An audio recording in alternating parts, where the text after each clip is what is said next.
changing those systems and beliefs is the hardest thing in our society to do, because it's generational. It's passed on from generation to generation. Yeah. But I will say, without the gloom and doom of that, we have generations that are being raised right now that it's different. The social awareness is different. I think the cultural awareness is different. Things that were tolerated 50 years ago are not being tolerated today in many ways. Specifically speaking to healthy masculinity, the movement is progressing. We still have a lot of work to do, but with the younger generations right now, they're changing that. They're changing that narrative. And I think we can hope that 20, 30, 40 years from now, we're in a better place because of the work that's being done right now.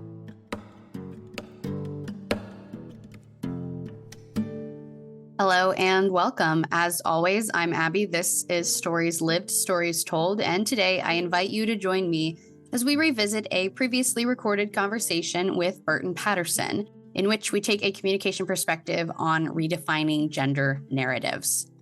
To take a communication perspective is to consider what it is we're making and how we're making it through our communication practices.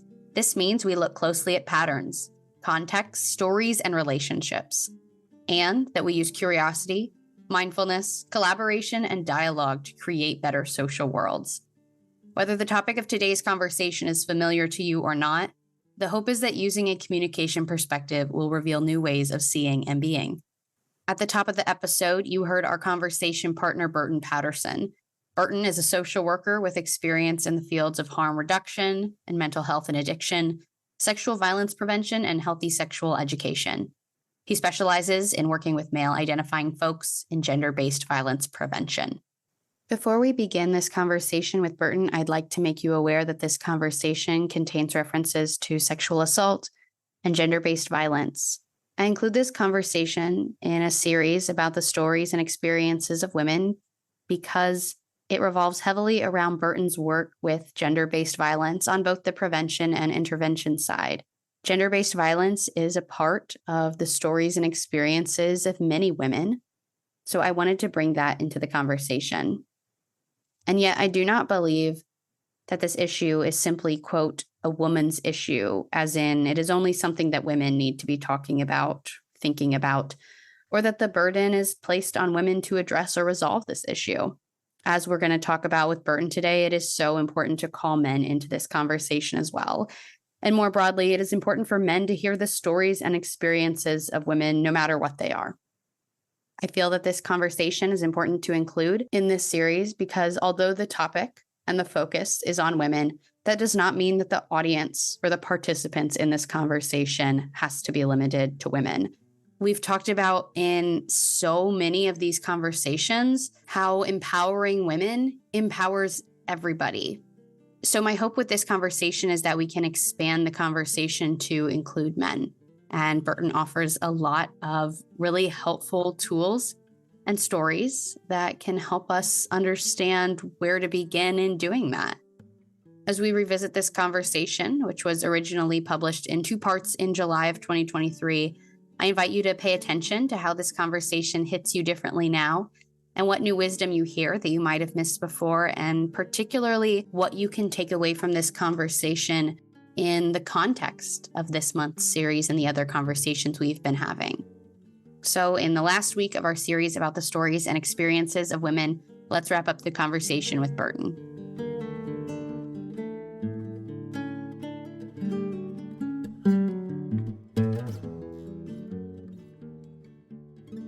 Hi, Burton. Thanks so much for being here today. Hi, thank you for having me. I'm really looking forward to this conversation because I think it's a meaningful one, and I know that you have a great passion for it. And so I'm excited to hear your perspective and your insight for sure. Yeah, I'm really excited to be a part of this conversation. I appreciate you reaching out and having me. Well, to start, I was wondering if you could give us kind of a brief introduction to who you are. I know when we've talked before, it sounded like different stories from your childhood and the way that you grew up has really shaped the work you do, the way you interact with people in the world. And so I was just wondering if you might be able to share some of those stories that feel important to know who you are and maybe feel especially relevant to this conversation today. Yeah, absolutely. I'll go all the way back. I'll Please, take it. yes. I'll take it back. So I was born and raised on the south side of Chicago. And we can get in a whole conversation about what the south side of Chicago means and what it means to grow up in that environment. Because I feel like a lot of my lived experiences and the places that I've lived sort of shaped who I am today. So starting there, growing up in the south side of Chicago, I was raised in a family where my father was a social worker by trade. And my mother was a medical technologist. So she worked in blood banks and really helped people. She worked to help improve the quality of people's lives and save people's lives. So I grew up in a family of helpers. And I always knew that no matter what I did with my life and my career, I also wanted to be a helper. I wanted to help people. At a young age, I was exposed to vulnerable populations. My father worked in the mental health field.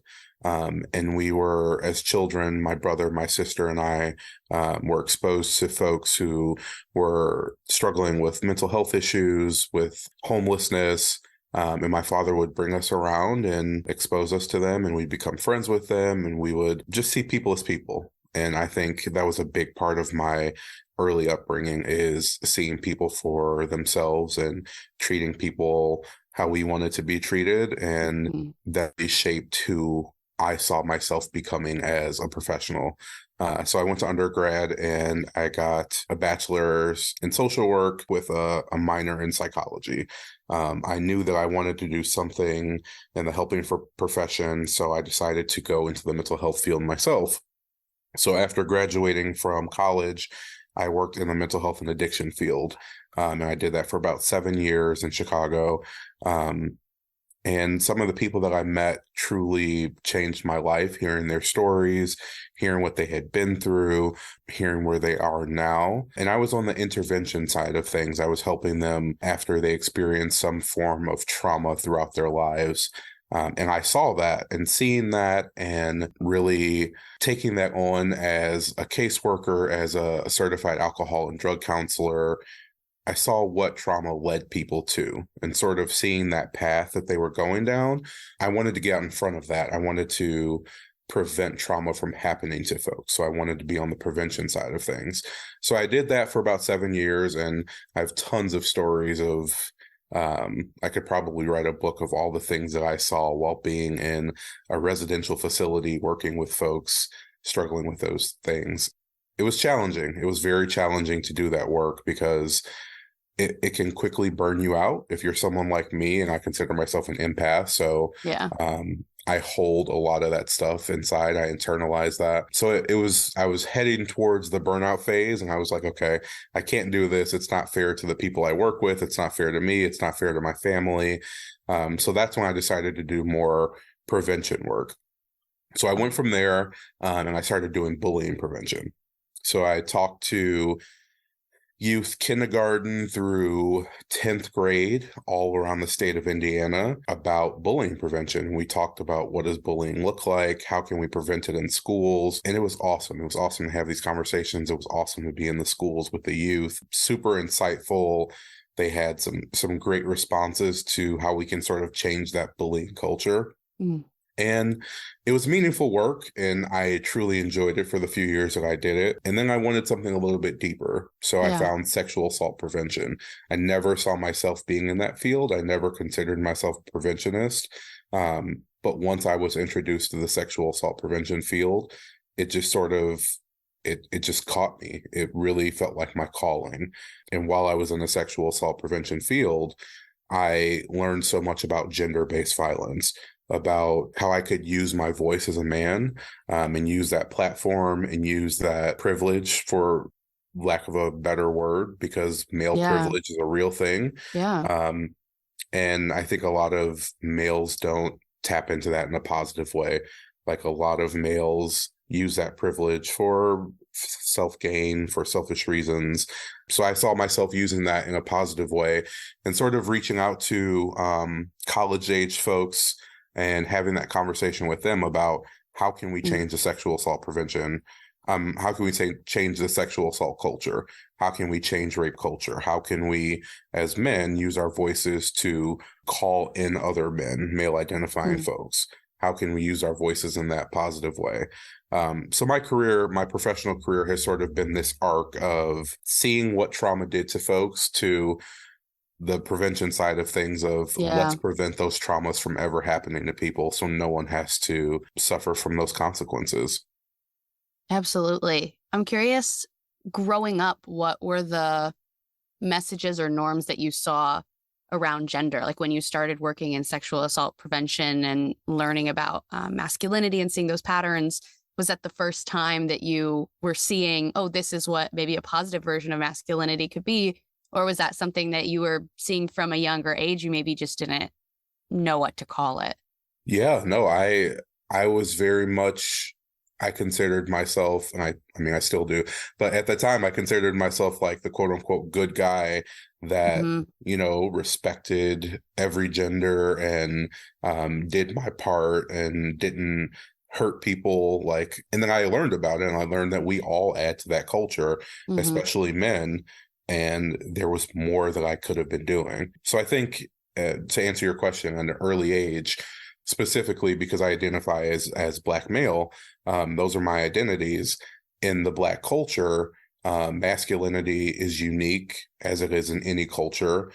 And there are very defined gender roles. And growing up, I saw those gender roles, and, I saw what it meant to be a man. I was getting those messages from home, from media, from peers. There were defined gender roles. And I think oftentimes in many generations, we are taught those defined gender roles of what it means to be a man, how we're socialized to be men, to be the provider, to be the protector, to be the breadwinner. All of those sort of rigid ideals were ingrained in me. So I grew up thinking those things, and I'm not a closed-minded person, but I think until I hit like my mid-20s, I believed those things because those were the messages that were being reinforced to me.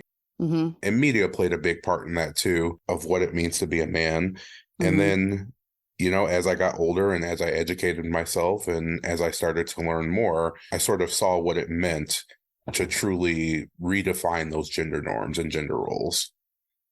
Yeah, so you must have done some real big reflecting and unpacking there. I know I think that's such an important, I know there's a life unexamined is not worth living, or, whatever that quote may be, but I just think reflection's so important. And, part of what we like to talk about around this podcast is that it's helpful to see patterns. And maybe you saw some of those patterns of what gender meant to people, what roles people had based on their gender, what these expectations were, and there was a reflection needed there, and you saw those patterns, and then importantly were able to make changes about those patterns. And that's just making me think that three of the very central questions to that we ask, which is part of a reflecting process, is how did that get made? What are we making now? And what can we do to make better social worlds? And I see those three questions as being important, and important that you ask all three together. It's not just let me look back and take stock of what I've learned, but am I still carrying on what I've learned? And reframing it maybe as a choice, because like you said, you couldn't know what you didn't know until you were in your mid-20s and maybe started hearing other messages. If you only heard one message, that's the message you internalize. How could you, know anything different? So you maybe almost take it for granted that you have a choice in the patterns you create and in the ways you are in the world.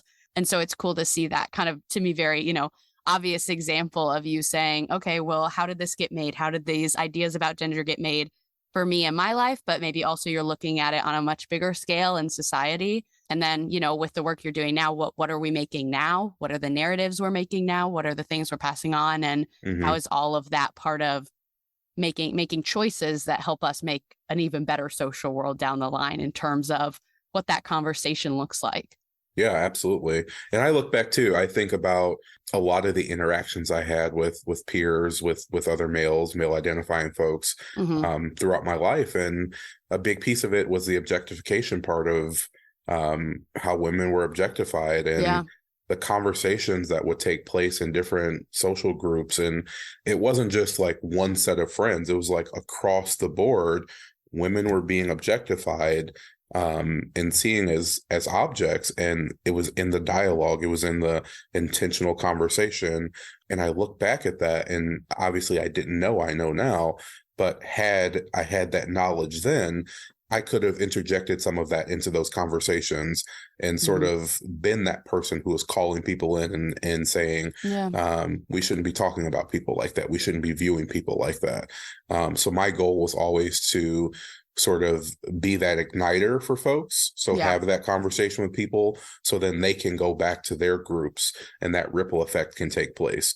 So if I meet with a group of college age men and there's 30 of them in the group and the light bulb goes off for 3 of them, Yeah. and those 3 go back to their groups and there's a conversation happening and it's harmful or it's hurtful, and then they can say something like, we shouldn't be talking about people that way, we shouldn't be viewing people that way. Yeah. That's sort of the basis of the work that I've done throughout my career. Is I have to believe that that ripple effect is taking place, that someone's mind is changing in that moment, someone's ideals are changing, and Yeah. then they can spread that to other people. So I think that sort of touches on a piece of your 3 questions of how are we changing this. Yeah. That's the hope, right? Like, be the change, as Mhm. as cliche as that sounds, like, Right. be the change that you want to see in the world. Right. Yeah, I mean, that's the core of it, is that we have choices and that we actually are, actively participating in the worlds that we live in, the societies, the cultures that we're a part of. Hmm. And so in order to think that you can be the change, you have to believe that you have those choices and that power first. And Yeah. so I see that as being, part of the work that you're doing of, yeah, asking people to question things that they've maybe never questioned and think in new ways. And that, I imagine, can be really challenging for people, but really important too. Hmm. Absolutely.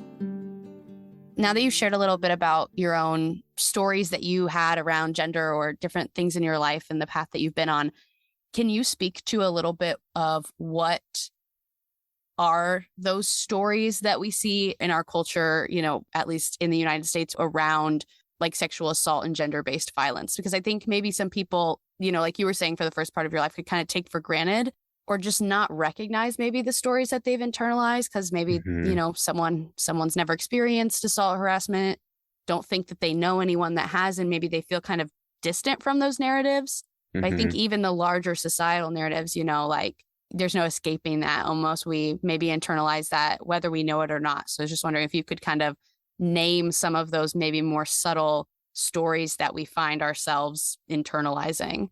I think one of the biggest stigmas is that it's a women's issue, Yeah. in that um, in our society we place a lot of the onus on the survivor or the victim, and we start the line of victim blaming questions.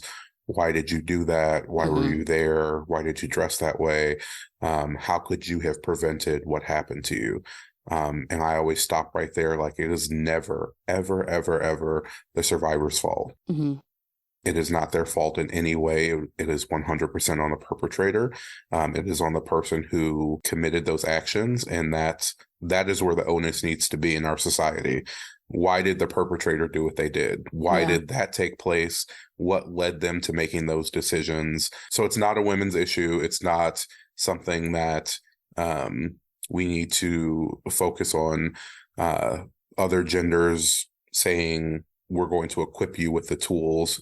Yes, this is true. We do need to equip everyone with the Hmm. tools of how to stay safe, but also we need to focus on perpetrators. And I think in our society, we don't do that enough. We don't focus on changing the behaviors and the patterns of perpetrators and sort of rehabilitating them in a way that makes our society safe. Hmm. And I think I always tell folks, start by believing survivors, even if a story is far-fetched or it seems to you that the instances aren't congruent and they don't really make sense. That's how their brain is remembering it. Hmm. That's how their trauma brain is putting the pieces back together. Yeah. So don't always automatically assume because someone's story doesn't make sense to you that they are telling a lie or they're false reporting. Oftentimes in the circles that I'm in when I'm talking to men, false reporting comes up.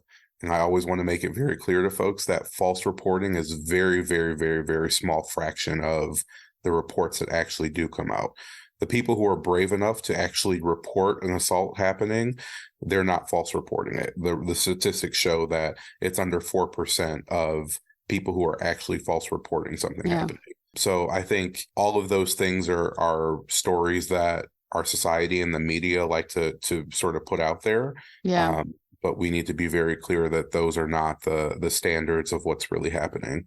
I think too, one of the things that I often talk to the folks that I work with about is what we can do to be an ally and what it looks like to be an ally. One of the things that being a good ally means is utilizing space and not taking space. So being there to support, being there standing up with, but not being the focus of the movement or of the issue, because women have been fighting this fight for hundreds of years and they continue to fight this fight. We need men to move the movement forward, but we don't need men taking that light and standing in the front and saying, look at me, like the shiny object. Look at me, I'm helping, I'm a guy, I'm using my voice. No, right. Be an ally in a way that you're not occupying the space that is not always meant for us to take. Yeah, there's definitely some really important nuances there and that's maybe what, I don't know, turns people away or makes it feel challenging to lean into these kind of conversations, because it's something you probably have to figure out as you go and navigate and understand that you might say the wrong thing and you might, accidentally center yourself, and you have to keep going after that, and not think that you're going in never going to make any mistake. Yeah. The other thing that was coming up in my head as you're talking is that context is just so important. And I think part of the story that we have around instances of sexual assault is viewing them as individual instances or episodes. And that's part of what probably keeps us from taking real action around the larger systems that perpetuate, a toxic masculinity, a rape culture, and continued gender-based violence, is that we're looking at it as like an individual episode or event instead of, well, it's not this one man or this one person decided to take this action. It's this person decided to take this action based on the society that they also live in and these messages that they've internalized that says this is acceptable, or this is the value of this person, or this is what you're allowed to do as your gender. 100%. I think, well, I know that assault is about power and control, right? It's not about specific instance, as you reference. It's about the power and control of another person. And a lot of the time it's baked with entitlement and thinking that someone is an object or they belong to you or you are entitled to their body. All of those things are baked into that power and control. And that's a societal problem. It's not, like you said, it's not a specific instance, but it's societal. It's what we embed in the minds of young boys and young men to dominate other genders. And we teach that to them at a very early age. And then it becomes more and more problematic. I often think about I have an 8-year-old son, and I think about my son and how affectionate he is and how he loves to hold hands and hug. And he's just a very affectionate young boy. And I think in our society, we teach young boys specifically about homophobia. And we say that as you get older, you can't show affection to other boys or other men because then you are seen as gay. And in this society, gay is seen as weaker. And I can talk about the whole man box and what that looks like to be inside of the man box. And there are all of these really harmful traits that keep people squarely inside that man box. And as boys and young men, it's important for us to be inside that man box because that means that we're accepted by our peers, and that means that we're accepted in social circles. And to step outside of that man box is very harmful to us because we are ostracized. Peers don't respect us in the same way. And I think for anyone, any gender, we are all trying to be accepted by our peers in a certain way. And the society's ideal of the man box and how we are kept inside of it is gender policing, and saying that you're weak for this, or using very derogatory terms to keep people inside of that man box and to keep them wanting their peers' approval for certain things. And as boys grow up, they can't have those relationships with other Yeah. men. And you see that often with mental health issues for men when they grow up and not reaching out for professional services, not seeking psychiatrists, not going to therapy, not being medicated. And all of those things lead to violence in our society. It leads to school shootings. It leads to a lot of the violence that's done against other genders. All of that is baked into the way we socialize our boys in this society. And it's a huge problem. It's a huge ongoing problem that we are consistently fighting against.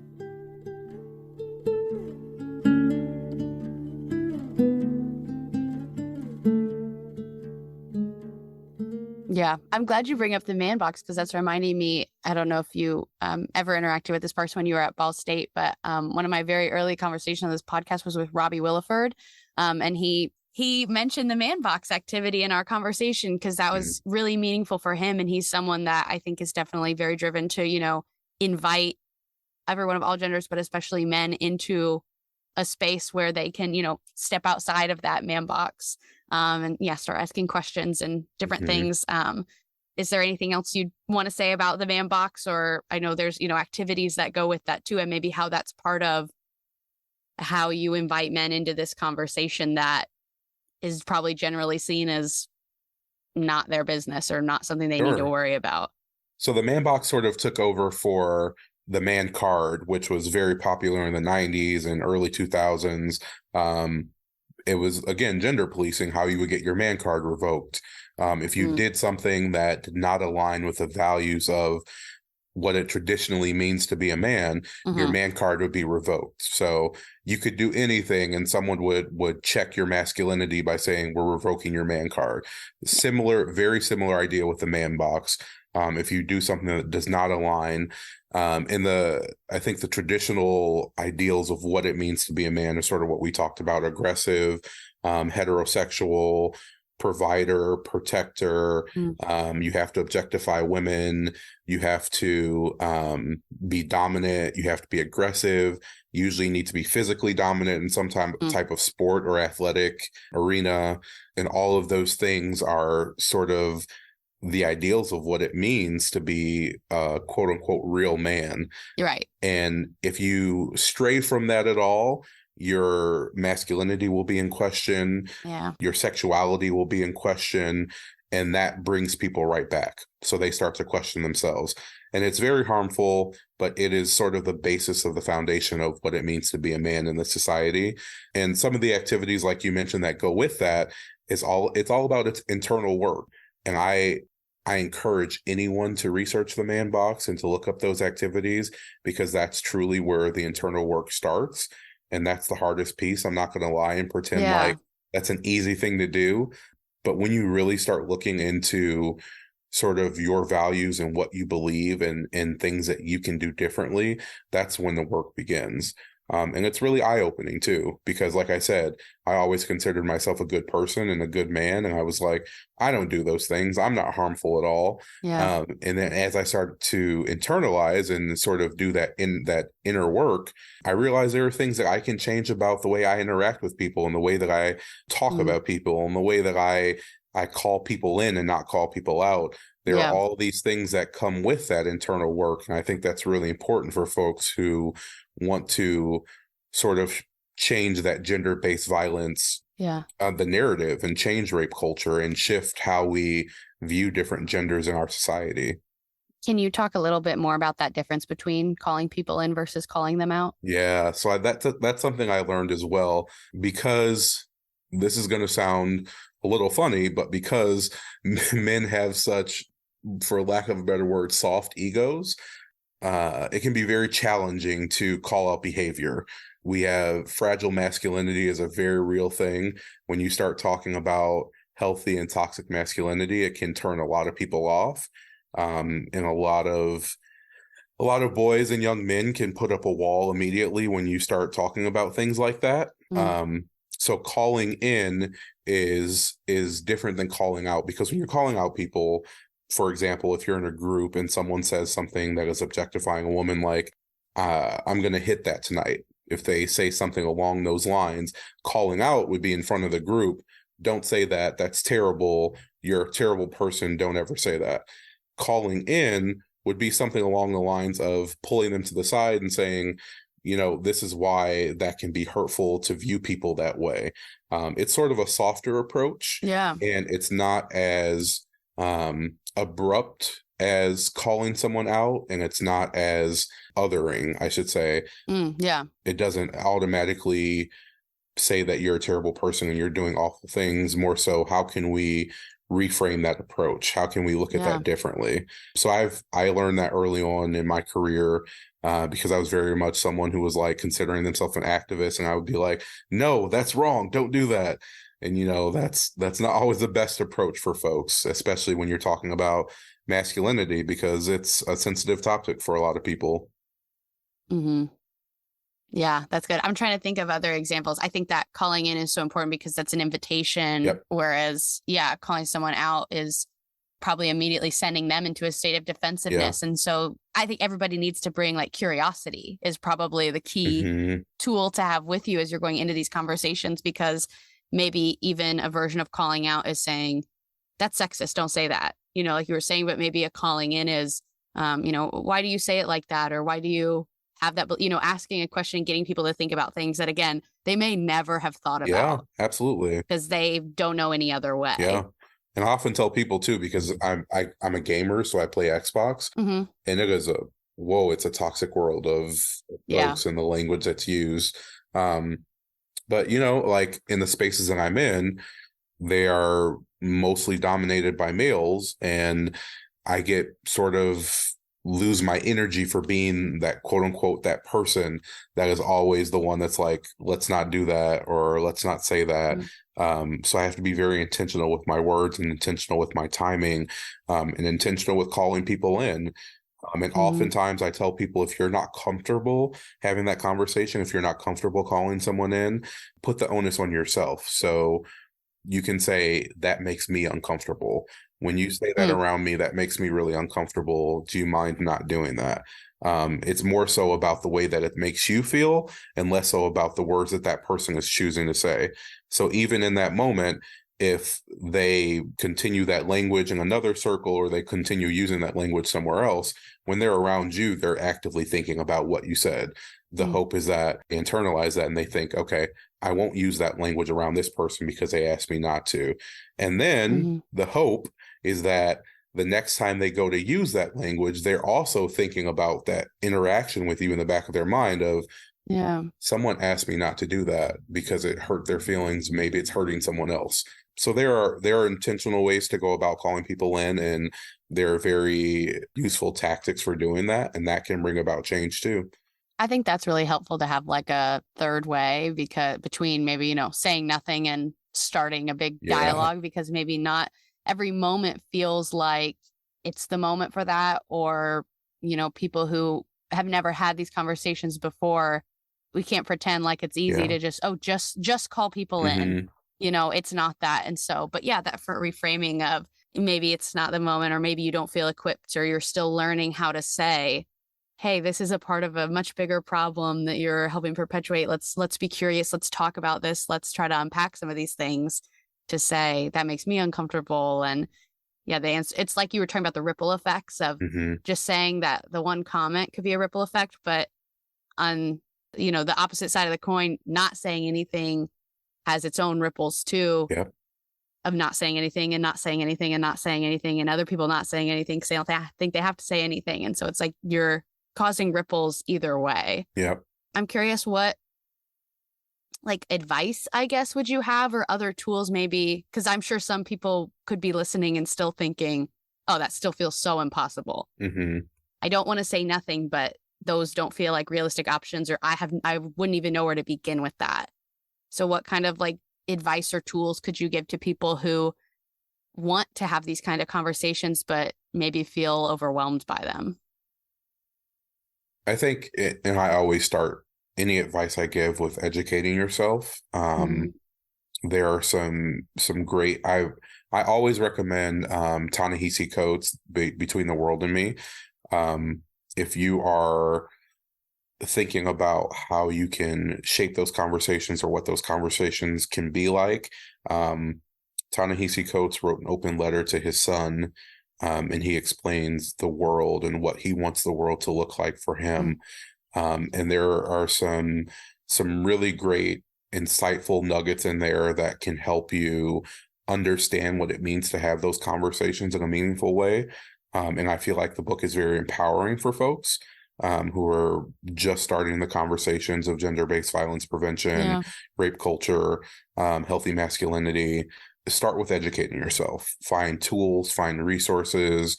In the age that we live in now, we have all of the education at our fingertips. We can find whatever we need to find. Educate yourself on what the issues are. If you're trying to call someone in and you're not sure, I say start there. Start with educating yourself. And once you have those tools, once you feel equipped, that's going to make anybody feel more comfortable having that conversation. But it has to feel right for you. And that's a nuance in itself. It has to feel like the right moment. You have to be comfortable enough with that person. Calling out complete strangers is something that not many people can really do or really should do, because, people are going to be defensive immediately when they don't know you and they don't know your intentions. So the more you know someone, the easier it is to have that conversation with them. So make sure that it's the right moment. Make sure that you have an established relationship with that person before you can get into like this deep conversation with them about what it means to reshape their actions or reframe their ideals. And then always, I tell people all the time, there's always strength in numbers. So there might be other folks in the group who feel the way that you do. And sometimes stepping up and speaking out, those other people feel empowered too. So they might feel the same way that you do, and they might join that conversation, and they might support the cause that you are sort of bringing up. And that's always a helpful moment too, is having that strength in numbers.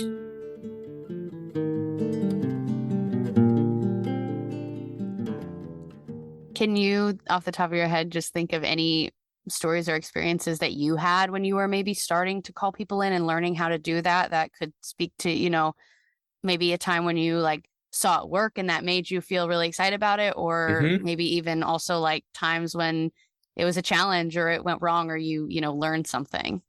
So when I first started professionally, I would work with fraternities, athletic teams for college campuses. So I would have groups across the board of sort of their social backgrounds. They were very diverse in ethnicity, diverse in socioeconomic backgrounds. So a specific situation that I had was with the IUPUI basketball team, and I am a former college athlete as well. I understand and know what happens in locker rooms and the conversations that are had about women and the problematic nature of a lot of those conversations. Part of me checking my bias is when I go in to speak to athletic groups or fraternities, is sort of putting that bias aside, that my experience is not their experience. So the things that I heard and the things that I experienced is not the same as what's going on in this specific culture. So that's a huge bias for me, just right off the bat. They're athletes. They're going to be the worst of the worst when it comes to objectifying women. So I have to put that aside. So going into it, I was already checking my bias. I was already in this space where I was open-minded and accepting their culture and accepting their team. And there was about 13 of them. And first of all, I'm not a small person, but being around 7-foot people who are surrounding you, I was like, I've never felt so small in my life. Never. So it was really a cool experience. I got to work with them, and I got to experience sort of their inner circle. And there's an activity that we do during this training that I was doing with them about bystander intervention. And bystander intervention is when there's a situation that arises and there's an opportunity to step up and help someone, or step up and be a change in a situation. And it's equipping folks with those tools so they feel comfortable. So part of the training is watching a video, and it's a very stereotypical bystander intervention video. They're a group of friends drinking throughout the night. And in the video, there are moments where someone could have stepped up and done something to prevent this sexual assault from occurring, but no one said anything and no one did anything. And as the night progresses, into the night, someone ends up being sexually assaulted. And then the video hits rewind and goes all the way back to the beginning of the night beginning. And in those moments where someone could have stepped up and did something, it shows what it looks like for that person to step up in that situation and how they could have prevented something from happening.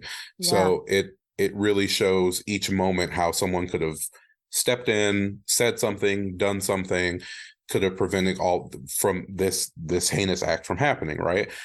So we watch the video, and the goal of it is so that participants see even what you might consider the smallest thing can make a big difference. So we watch the video, and then after the video, we are going to break into groups to discuss the video, what could have been done, what could have been done differently, what went well, what didn't go well. So we sort of break down the entire video and scenarios. And as we finish, and I sort of ask, are there any questions? I see one of the basketball players with a very quizzical look on his face. And if you're a presenter or a trainer or an educator, you know that look when someone wants to say something, but they're not really sure if they can. And observably, he presented as someone from a different culture. He presented from a culture that was very different than like traditional American culture. So I already was like, okay, I'm curious to know what his question is going to be, but his hand wasn't raised yet. He just had that look on his face. So we're going through and we're talking about the video, and he finally raises his hand. And again, like, this is me having to check my bias of a culture that may not view women in the same way that American culture views women. So I'm like, okay, processing all of that in my head, like, okay, I'm going to hear him out. I'm going to be open-minded. He raises his hand, and immediately he says, it's the person who got assaulted. It's their fault. They shouldn't have been drinking. They shouldn't have been wearing that. They shouldn't have been in that place. It's their fault. And victim blaming isn't something that it is uncommon in those spaces. But still, every time I hear it, it's like a gut punch. It like takes the wind out of my sails, and I have to like steady myself and be like, okay, this is a teachable moment. This is a moment where I can engage folks about victim blaming and why it's not the victim's fault ever. So I give him my spiel about why it's not their fault and why the onus is on the perpetrator.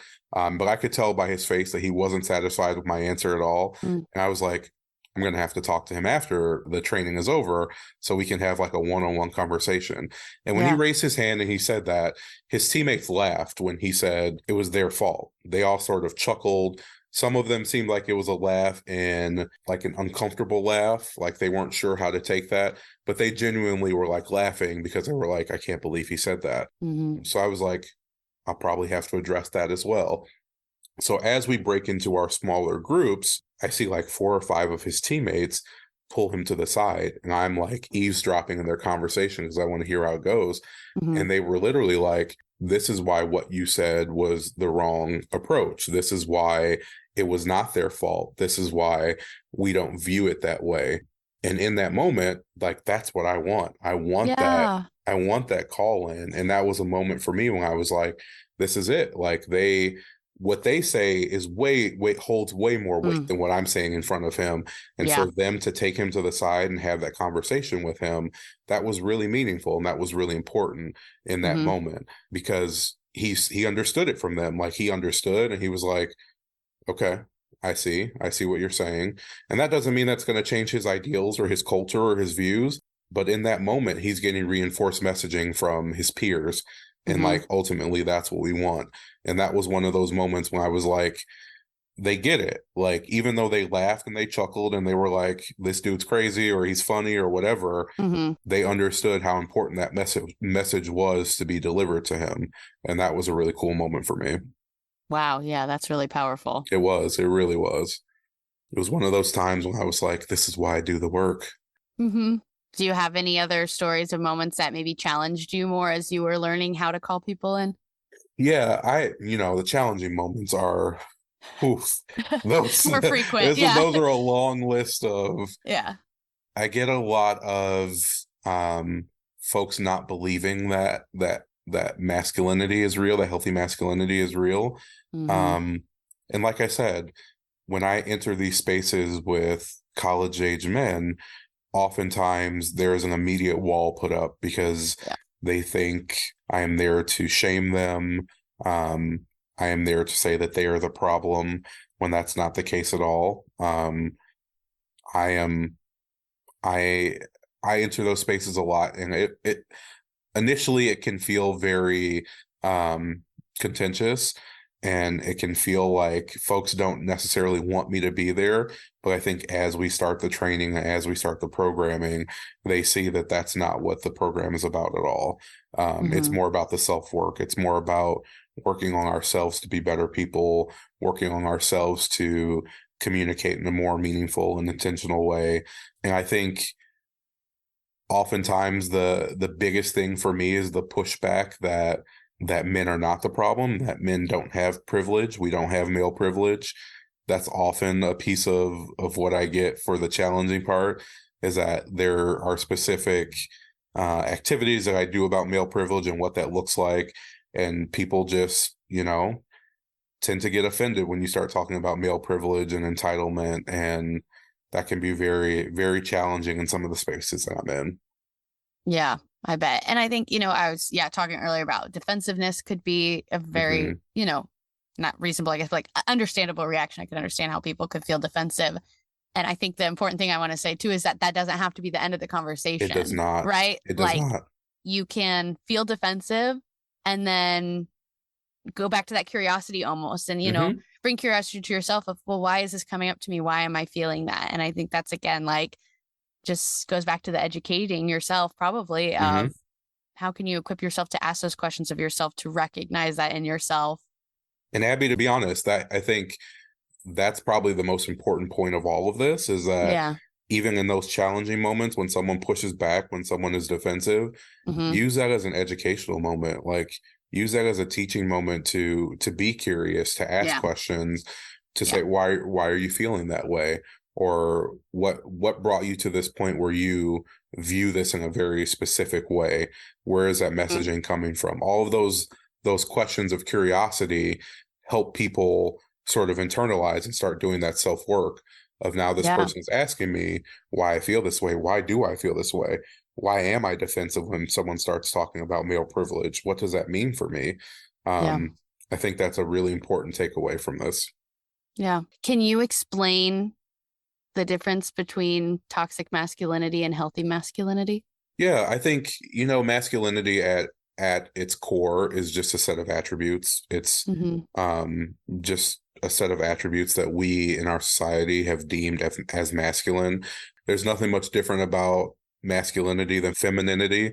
I always do an activity where we have like two different lists of what are the characteristics of feminism, what are the characteristics of masculinity, and those two lists are almost always identical. Mm. The ones that separate them are usually like the caring, empathetic, sort of those caring attributes usually tend to go more towards feminist side. And we often say, like, I erase the line at the end of the activity, like, we can be all of these things. You Yeah. don't have to be in a box. It's not binary. You don't have to be set like by masculine traits or by feminine traits. Like, we can be Mm. all of these things. They're just human They're traits. human traits, right? Yeah. Like, we as a society attach the masculinity piece to it, and that's Mm-hmm. part of healthy masculinity, is knowing that you can be outside of that man box and be completely comfortable with yourself. Yeah. um, that's a big piece of the healthy masculinity. Toxic masculinity is overemphasizing some of those attributes. So overemphasizing aggressiveness, dominance, control, power, objectification. When those are hyperutilized, that's when it becomes toxic. Those attributes at their core don't necessarily have to be toxic, but when they are overutilized, that's when it becomes a problem.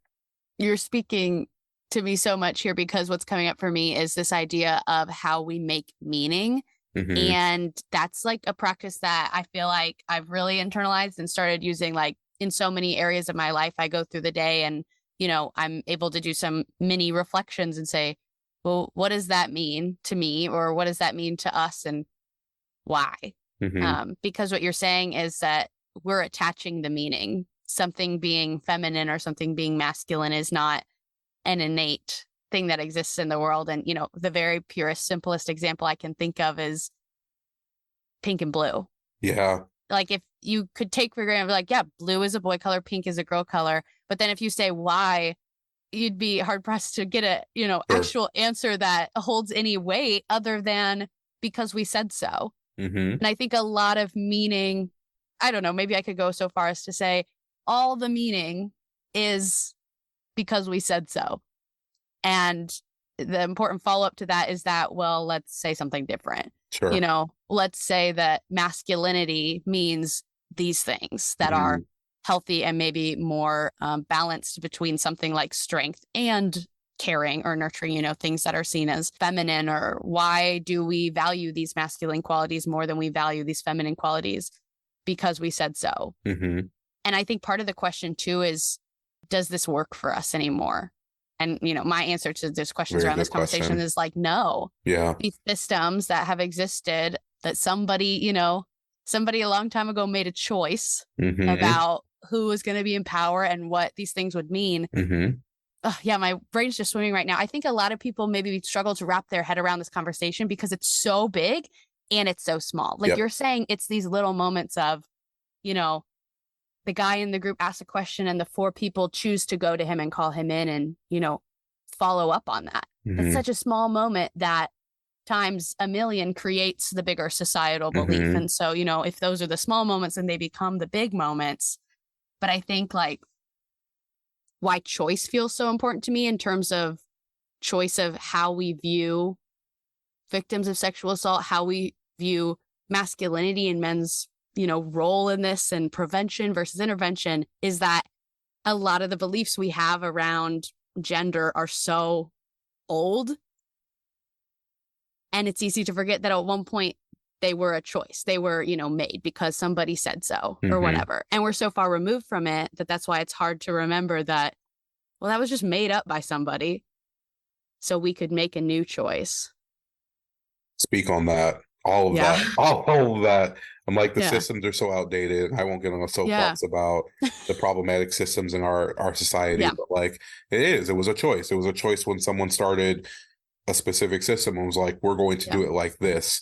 Why are we continuing to do it 400 years later? Why are we continuing to do those same things? Like, we should be, our systems should be adapting as we as a people adapt. As we evolve, they should be evolving with us. And changing those systems is the hardest thing, right? Like, changing those systems and beliefs is the hardest thing in our society to do, because it's generational. It's passed on from generation to generation. But I will say, without the gloom and doom of that, we have generations that are being raised right now that it's different. It is very different. The social awareness is different. I think the cultural awareness is different. Things that were tolerated 50 years ago are not being tolerated today in many ways. Specifically speaking to healthy masculinity, the movement is progressing. We still have a lot of work to do, but with the younger generations right now, they're changing that. They're changing that narrative. And I think we can hope that 20, 30, 40 years from now, we're in a better place because of the work that's being done right now. Yeah. You're playing the long game for sure. Yeah, we have to. We have to, Yeah. because we're not going to see immediate results in culture change. Culture change takes many, many, many, many years. It takes generations. It takes a long time to change that cycle. But like you said, on a smaller scale, it starts with changing like the views or the ideals of people in your inner circle. And that can change generations. That can be that ripple effect. To do this work in a meaningful way, you have to believe that is taking place, or else you're just going to lose your mind and you're going to be like, I don't see any change. Nothing's changing. But knowing that you're changing things on a small scale and how that builds into a larger scale is really important. It's important to keep that view. Yeah.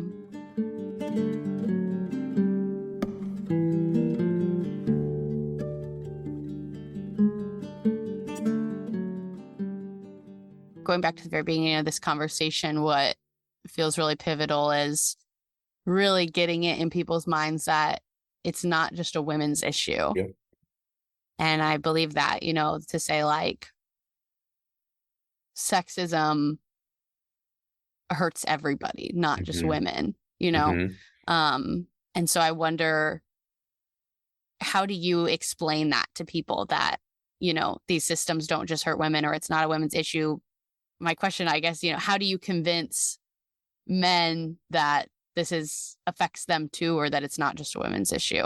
Yeah, I think, that's the hardest thing, right? Is that convincing them that this is something they should care about, Yeah. calling them in that meaningful way. You would be surprised. You probably wouldn't be surprised. There are so many college age men that literally don't even know what it means to be feminist. Yeah. So many men grow up thinking that considering yourself feminist is only something that women can do. And once you consider yourself to be a feminist, you hate all men. I think literally most people think that. Most guys think that's what it means to be feminist. So Yeah. I think once they are able to realize that it's about equity and equality and that's about human rights, I think that is usually my approach, is trying to help folks understand, do you believe that this group of people deserves the same rights that you have? Do they deserve the same opportunities that you have? Do they deserve all the things that are afforded to you? And for the large majority, people are like, yeah, of course I do. And that's what it's about. It's about viewing it from that way, that everyone is entitled to those same human rights. Hmm. Everyone is entitled to that same space and equity. Um, and once that basis of knowledge is understood, it's a lot easier to talk about things as not being a women's issue, about how it affects our Hmm. society as a whole, because they deserve equal rights too, that everyone Yeah. deserves to be on an equal playing field. And that sort of leads into the male privilege conversation, is where we have those really meaningful conversations about what all of that looks like and what it means to us. And folks would always say, don't use the example of, do you have a sister, do you have a mother, all of those things. I push back against that sometimes, because I think if you can make it relatable to someone, that's always sort of pulling on those heartstrings of like, Yeah. do you think your mother deserves this? Do you think your sister Yeah. deserves this?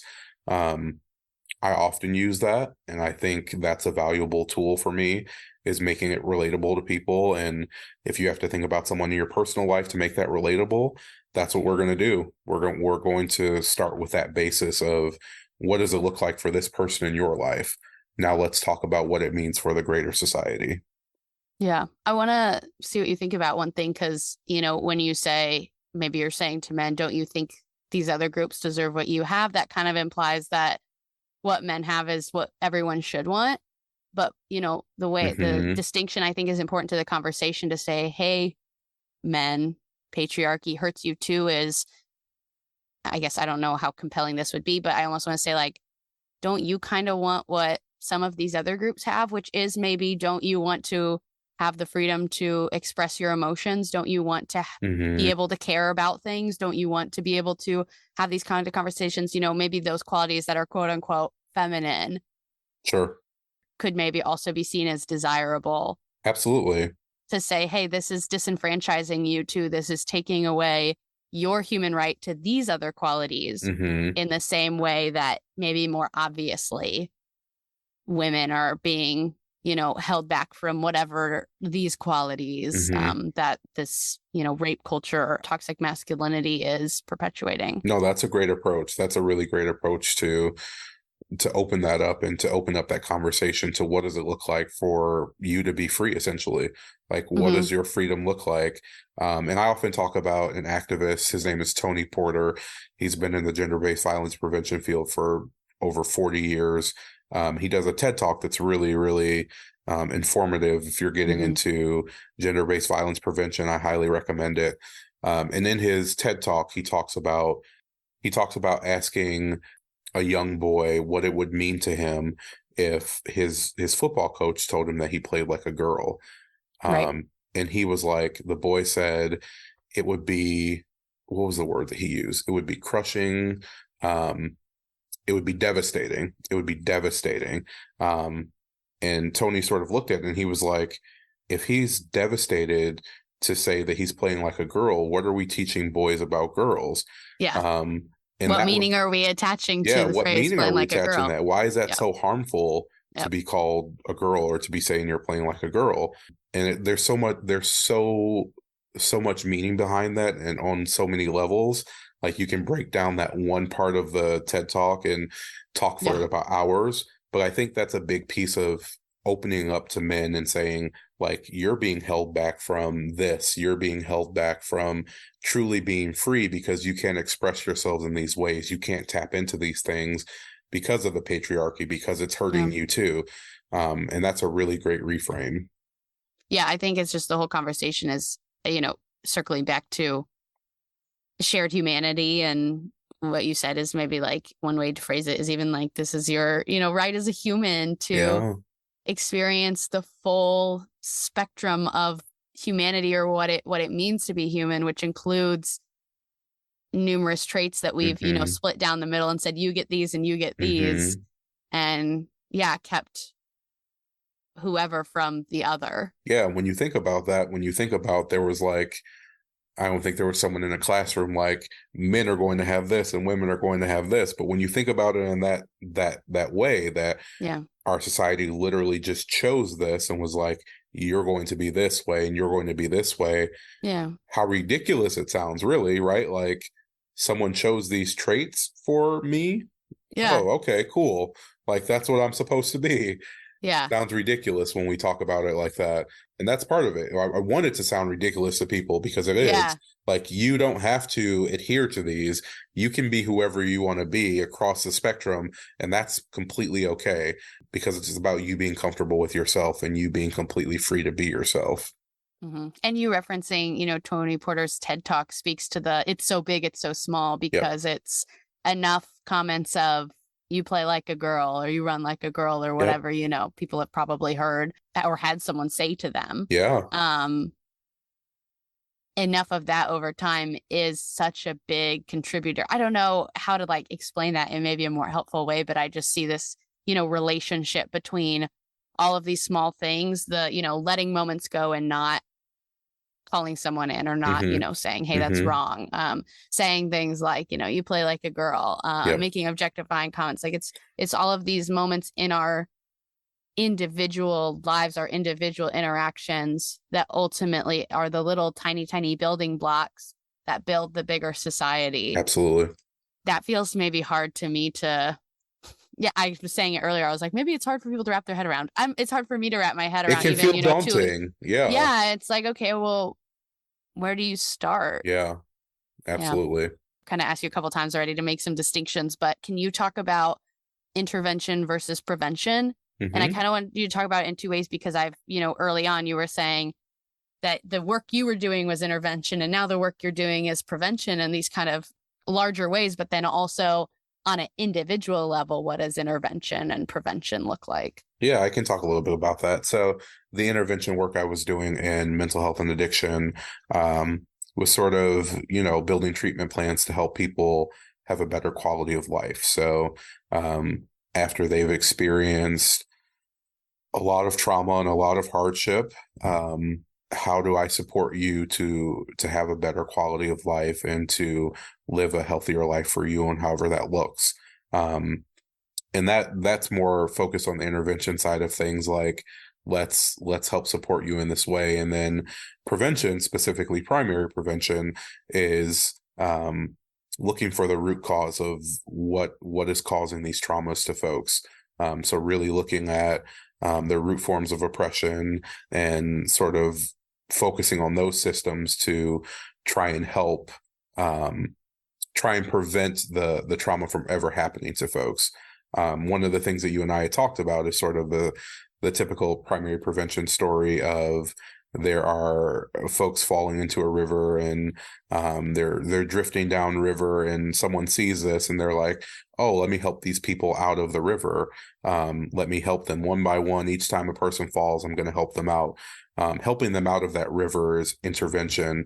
And then seeing, like, why are all of these people falling into the river?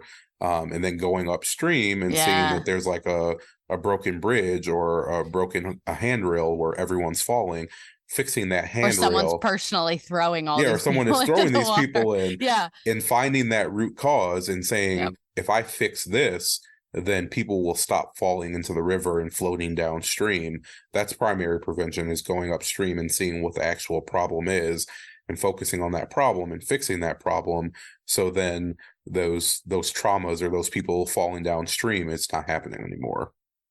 Yeah, that feels like a really helpful way to kind of visualize that Yeah. even. And to say that there is space for both. There is, absolutely. We need those helpers pulling people back in from the river. We need people focused on the root cause of the problem of why it's happening. We need both, and because that's the only way that we're going to truly support people and help them live a better quality of life, and also prevent folks from ever experiencing that falling in. Yep. To kind of wrap up our conversation, I like to, go back to the communication perspective of the podcast. And we're always trying to frame, the choices we make, the patterns we're in the conversations we're having in terms of what's leading us toward a better social world. And so I think thinking about a better social world in the context of this conversation, to me, my question is, what are the new stories? We talked about, those old stories that we have around gender or assault or masculinity. What are the new stories, that you're trying to tell through your work that are in the hopes of leading us toward a better social world? I think that's a really great question. And I think even more so than my work would probably be in my personal life as a father. Yeah. Yeah. And I think I often use that approach as well, trying to reach out to other parents, specifically fathers, and how we can shape our young children, specifically our boys. And that's truly how you sort of break that cycle and change that generational broken system theory, is that, it starts with us. It starts with our families, and it starts with our inner circles, and having those conversations with our friends, having those conversations with our families. I think that's truly, if I can leave anything, it's that how that ripple effect happens, right? Like having the conversation with my son that it's okay to be who you are. It's okay to express yourself. It's okay to cry. It's okay to feel Right. emotion. It's okay to do all of those things, in hopes that, he grows up to be a well-adjusted individual, and he has those same experiences, that he can have those conversations with his peers and his friends, and Yeah.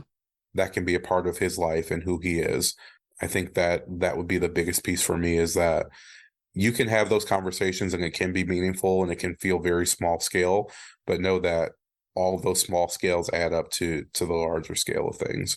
Yeah, I think that's really good. And, as you're talking, I'm just thinking that it's such an important conversation or topic to look at and, be able to put your communication glasses on or use your communication perspective, because I see a lot of value in, a little bit of what we've done today. And I imagine what a lot of your whole work in life is communicating about how we communicate around this topic specifically, because it's not just, well, here's the problem, but it's, let's go beyond it and say, how are we communicating these ideals, and what new ways could we be communicating these ideals that we actually want to have now? Yeah.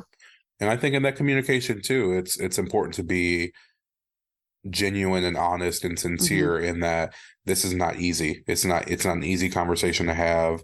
It's not easy work to do, but it's very meaningful and it helps people. And if you are a helper like me at my core, you're going to do what you can to help other people. So Yeah.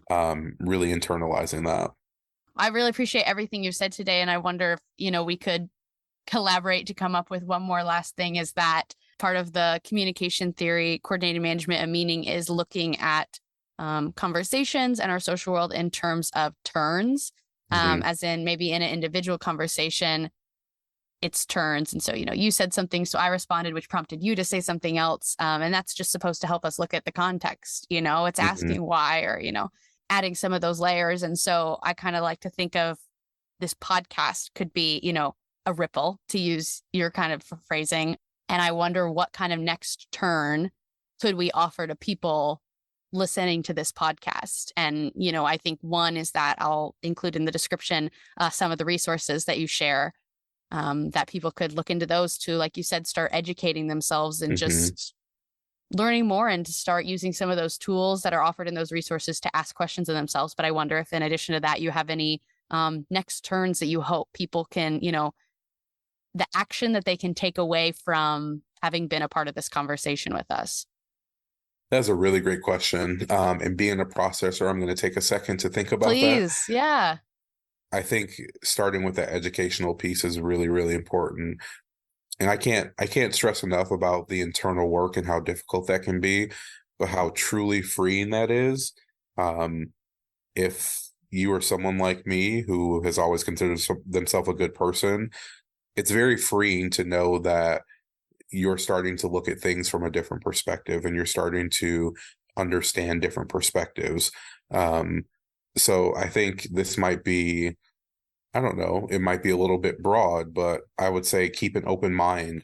Mhm. Um, I think when you talk about next turns is going into spaces with an open mind, um, and allowing yourself to sort of gather that information and not attach our personal biases to it or our preconceived notions about something, truly going into spaces with an open mind, going into conversations with an open mind. Again, not an easy thing to do, but we Yeah. all have the ability to do that. Hmm. Um, Trying to see things from a different perspective, it's freeing. It's a very freeing feeling. I can't stress that enough. Uh, Yeah. I think the more that we are able to um, internally open up and like um, create that space, create that space for growth, create that space for learning, create that space for more empathy. I think that's a space where we can all be more free. Sorry if that's very broad Absolutely. for next turns, but No, I think it's great. I think it's, yeah, maybe broad or abstract in the what does it actually look like for people to be open-minded in conversation, and that, answer would be different for everyone, but I think that's, in a way it's its own tangible at least first small step thing, be open to change. Yeah. Mhm. That, yeah, that could open the door to a lot more education and, Hmm. further ripples down the road, but Hmm. open-mindedness is the next turn. I like it.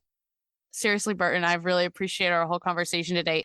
I felt like, of course, this is a much larger conversation than you and me and a much larger conversation than an hour. But I really feel like, what we talked about can hopefully be meaningful for people. And um, certainly was meaningful to me and can just, spark that curiosity in people Yeah. to call themselves in and call other people in. And yeah. Very meaningful for me as well. And to just pull back the curtain a little bit, having you reach out because of the work that I was doing on Ball State's campus with one of your friends who happened to be in the Yeah. group, and how meaningful that work is for me to be on different campuses and work with different groups. And Yeah. this could be considered a ripple effect from that. It's true. That's this is its own ripple. Absolutely. And then hopefully just 1,000 more ripples off of this. Yeah. That's really cool. Yeah. Yeah. That's good. Well, thanks, Burton. Absolutely. Thank you for having me.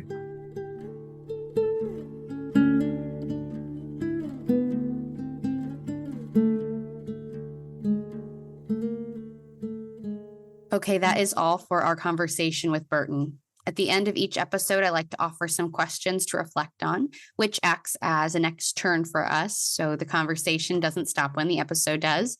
Today, I have a bunch of questions for you that come originally from the two parts of this episode. So the questions are: what ideas about gender have you learned from your culture, peers, and family? How can you find ways to call people in instead of calling them out? How can you practice approaching defensiveness with curiosity in yourself and others?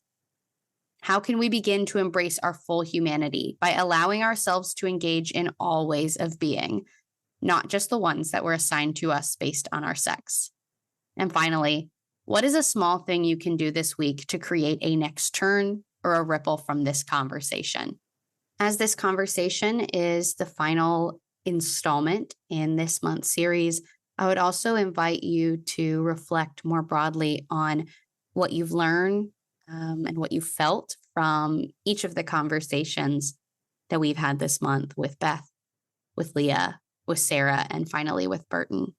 I'll go ahead and offer some of my own reflections as we wrap up right now. And as I think about what I see when I kind of overlay this communication perspective that I use on this conversation about the stories of women, I am drawn back to this core idea around meaning making. And so when we think largely of gender norms, the qualities, the traits that we associate with masculinity and femininity, this gender binary that we are very attached to in a lot of ways. I think about the meaning that's been made. It's kind of, taking a historical perspective and thinking about what meaning has been made in the past. And I think this is a great opportunity to use those CMM-ish questions that allow us to reflect by asking that question of kind of how did we get here? What has been made? Look at our present, asking what are we making now, and then looking to the future and asking, well, what do we want to be making? I see this as an opportunity for us to make some new meaning, some meaning that really serves us. And of course, first we need to question the old meaning, the meanings, the stories that have been handed down to us. So my real hope is that these conversations have opened up these ideas to you and perhaps provided the space for you to do some of that reflection. And the other thing I'm reminded of in this conversation that comes from the coordinated management of meaning theory is the loop model. And that has to do with kind of on one end, our lived stories, on the other, our told stories. And then in between all of these U's, which represent a number of other stories, including untold stories. And I think about how the stories of women often in a lot of societies, in patriarchal societies, have fallen into that untold category, or alternately that unheard category. So it matters to me that we have spent this month hopefully telling some of those previously untold stories and encouraging you to do the same in your own life. One thing I will point out as we wrap up this series is one more opportunity for listening, and that is the 3-part conversation I hosted with Karen and Sonia Foss about feminisms, plural. They have a communication perspective. They are scholars and academics. And so that was a really great and meaningful conversation that I invite you to return to if you'd like to continue this conversation about the experiences and stories of women. Okay, you can reach out to me if you'd like to share your reflections, again, from the questions I offered today in this conversation or any of the conversations we've had this month. I invite you to do that so that we can stay in dialogue with each other. And another great way to keep the dialogue alive is to follow the show wherever you listen, to leave a rating and review, and most importantly, to share this episode. So I invite you to add to your reflections, thinking about who in your life this episode could be meaningful for. And I invite you to share this with them. I am supported by the CMM Institute for Personal and Social Evolution. This podcast is just one of many initiatives designed to create space for more conversations that move us toward those better social worlds we hope to create. You can check out the other initiatives of the CMM Institute in the show notes. I've included links there.